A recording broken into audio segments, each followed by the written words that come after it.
Girdėjom Evangeliją, tai turbūt nelengvai suprantama ji kiekvienam iš mūsų, tai mišiose gal pasistengsim šiek tiek pasiaiškinti, ką Dievas per savo žodį nori mums perteikti.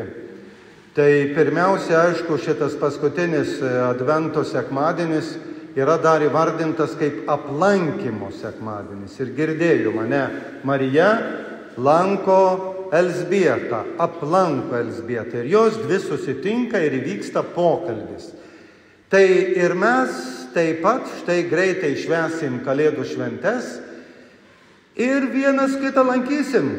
Jūs aplankys jūsų vaikai, anūkai, giminės ir jūs susitiksit, visi susitiksim, kalbėsimės, bendrausime ir aišku daug ką aptarsime. Tai tarsi mums tas sekmadienis šiandieninis yra įvadas į šventes, kurios to jau pat pasieks mus. Mes aplankysime vienas kitą. Per Kalėdas tai paprastai yra daroma. Ypatingai antrąją Kalėdų dieną lankom savo giminaičius, artimiausius žmonės ir, aišku, bendraujame. Na, jūs suprantat, mes nuolat bendraujame. Bet bendravimas turi išlikti. Kada mes bendraujame vieni su kitais, kažkas išlieka. Kas išlieka? Kas išlieka iš mūsų bendravimo? Ir kartais pasižiūrėkit, šventės, kalbatės, valgot, diskutuojat, pasibaigė šventės. Ar liko kas nors jūsų širdise? Ar pripildė bendrystė vieni su kitais jūs? Ar tuštuma? Ar tuštuma? Tarsi šventas raštas ir Marijos aplankymas mūsų užkalbinto šiandien ir pasakyto, jūsų bendrystė turi būti tokia, kad jūs pripildytų. Kad jūs išeitumėt kitokie, kad jūs pradžiugintumėt vieni kitus. Iš tiesų, tai labai irgi priklauso nuo kiekvieno iš mūsų. Ir mes kartais paprasčiausiai ir tai neatkreipiam dėmesį. Tai svarbiausias turbūt akcentas mums yra duotas prieš pradedant, kaip minėjau, švęsti Kalėdų šventes. Truputėlį žvilgsnis į šventą raštą, kurį girdėjom, ką sako. Taigi Marija, ji nuskubėjo į Zacharijo namus. Ji nuskubėjo. Ji iškart, kai angelas jai apreiškė, jog ji turi tapti Dievo motina, per ją turi ateiti Jėzus, ji nuskubėjo pas savo giminaitę Elzbietą į Zacharijo namus. Tai ką tai sako, ką tai mums pasako? Tai pirmiausia, Zacharijas reiškia, šitas vardas reiškia, kad prisimenu Dievą. Prisimenu Dievą. Tai kada mes lankom vienas kitą, ar mes prisimenam Dievą? Ar mūsų bendrystėje su artimais giminaičiais yra taip pat ir Dievas? Ar yra tik tai šventė, valgymas, gerimas ir panašiai, plepėjimas, ar yra kažkas daugiau? Šventas raštas nurodo, kad Zacharijo namai prisimenu Dievą. Ir taip pat kita reikšmė yra, kad Dievas prisimena. O štai tas tarpusavio santykis. Dievas taip pat prisimena tave. Paprasčiau tariant, jeigu, ir jūs tą turbūt esate atskleidę, nes taip pakankamai gausiai dalyvaujat mišiose, jeigu jums jūs atėjot dėl to, kad prisimenat Dievą, kad Dievas jums yra svarbus, kad jūs su juo norit susitikti, prisimenat. Kokiu būdu prisimenat, kiekvienas iš mūsų tai padarom? Nu, čia mes turbūt skirtingai suvokiam, pagalvojam, galbūt kartais esam, nu, kaip esu minėjęs, ir kitų paraginti, truputėlį galbūt taip ir paspausti, kad eitume į bažnyčią, gal ir taip yra, bet mes prisimenam ir esam čia. Ir jeigu tu prisimeni Dievas tave irgi prisimena, suprantat? Tu nebepalieki vienas, tu esi Dievo prisimintas ir svarbus. Žinot, mes tą viską galbūt abstrakčiai ir suprantam, bet gal taip nelabai suvokiam, nepagalvojam sąmoningai. Bet jeigu, pavyzdžiui, bendraujat vieni su kitais, prisimenat žmogų, prisimenat artimuosius, prisimenat vaikus, prisimenat anūkus ir jie prisimena jūs. Nuostabu, ne? Tada jūsų širdis prisipildo kažko daugiau. Jūs vieni kitus prisimenat. Ir yra džiugu, kad tave prisimena. Vat vyras, žmona, ne, jūs gyvenat kartu, į darbą išeinat, viens į ten, kits į ten, jūs vienas kitą prisimenat. Dėl ko? Dėl to, kad vienas kitą jūs mylit. Ir tas prisiminimas jūs palaiko, jums teikia stiprybės įveikti visus sunkumus ir pavojus, ne? Jūs esat kartu mintise, prisimenat, palaikomi. Taip pat ir Dievas mus prisimena. Mes nebepaliekam vieni ir kada kas nors ištinka mus, žinom, kad Dievas prisimins, nes mes esam jam svarbus ir jis mums svarbus. Taigi santykis aplankymas, Marijos aplankymas, Elzbietos aplankymas reiškia santykį, kuriame yra kas? Dievas, kuriame yra Dievas. Marija, galime pasakyti taip, žiūrėkite įdomiai, ji ieško žmogaus, kuris jai kalba Dievo žodžius, jai kalba gerus žodžius, Dievo žodžius. Ir tas, kuris kalba jai Dievo žodžius, taip pat jam kalba Dievo žodžius. Tas pokalbis, kurį girdėjome Evangelijoje, būtent tai reiškia. Dievas per tus du asmenis tarsi komunikuoja juose, kalbasi. Iš tikrųjų, jeigu mūsų kalba yra pakylėta, tokia aukštesnė, visada žiūrėkit, mes randam kažką ypatingo. Ne banalybės, kurios kartais tikrai užgožia mums ir kasdienybė, bet atrandam ir kada jūs vienas kitam randat gerus žodžius, meilės žodžius, pasitikėjimo žodžius, padrasinimo žodžius, atleidimo žodžius, tokius ypatingus žodžius, kada bet kokiuose situacijose. Tie žodžiai turi, jėgą.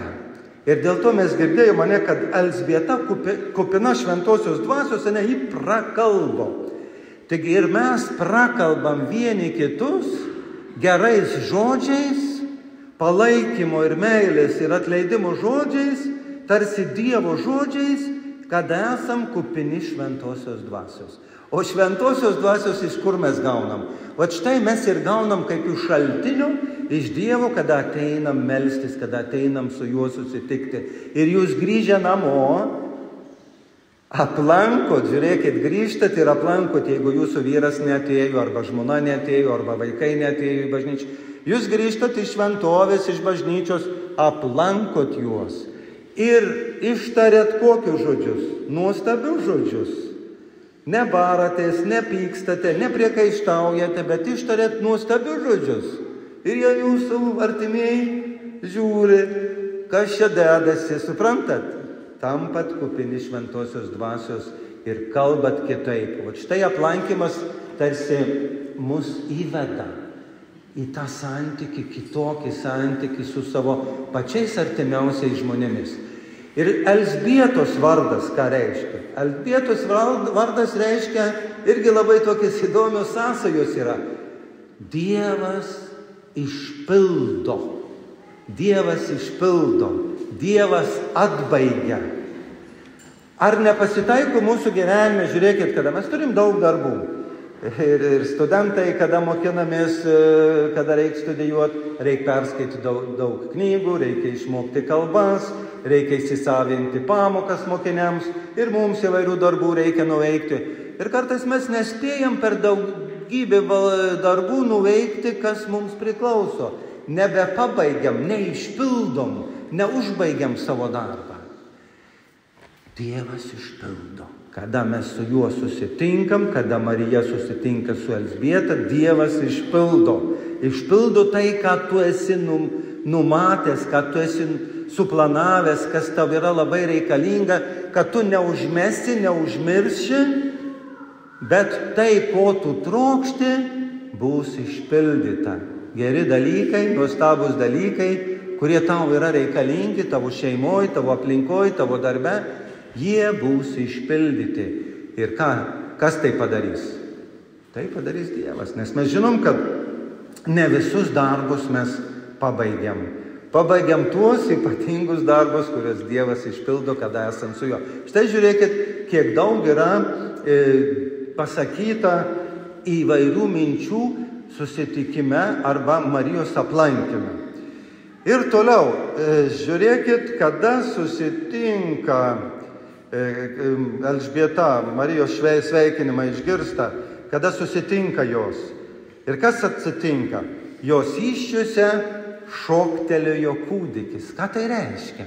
Ką tai reiškia? Suprantat? Emocija. Kada mes susitinkam su ypatingais žmonėmis, yra emocija ypatinga. Mus pakilėja. Ir tos emocijos nereikėtų bijoti, dėl to, kad emocija yra, pozityvus dalykas. Jūs turite tėvai vaikus, turite anūkus, kaip minėjau, ne. Ir jūs susitinkat, jūs džiaugiatės. Jūsų širdis yra pilna džiaugsmo, meilės kupina, dėl to, kad atėjo, aplankė jūs mylimi žmonės. Emocija, gera emocija. Tai va šitos emocijos nereikia bijoti, dėl to, kad, kaip ir sako šiandieniniai mąstytojai, visų pirma eina emocija, o paskui mūsų sprendimas proto. Va štai įdomiai yra. Mes galvojam, kad mes pirmą nugalvojam, numastom protų ir pasirenkam tas, kas mums reikalinga. Ne, dar po to visą tai įvyksta. Pirma emocija. Kodėl? Susitikom su žmogum. Patinka, nepatinka. Iškart viskas suveikia. Automatiškai. Greitas mąstymas, kaip sako. Greitai, patiko, nepatiko. Viskas iš tos emocijos paskui kyla santykis ir paskui tu pergalvoji, ar čia tau bendraut, nebendraut, tas žmogus geras, pavojingas ar panašiai. Jau paskui įsijungia protas, kuris, aišku, mus nukreipia tinkamą linkmę. Štai ta emocija, šoktelėjo kūdikis. Bet šitą emociją mes turime mokėti įvardinti šitą emociją. Ir štai Elžbieta, ji įvardina, kokią emociją ji patyrė susitikusi su Dievo motina, su Marija. Kokią emociją patyrė? Štai sako, vos tik tavo pasveikinimo garsas pasiekė mano ausis, šoktelėjo iš džiaugsmo kūdikis mano įsčiose. Ką sako? Iš džiaugsmo. Ji pakartojo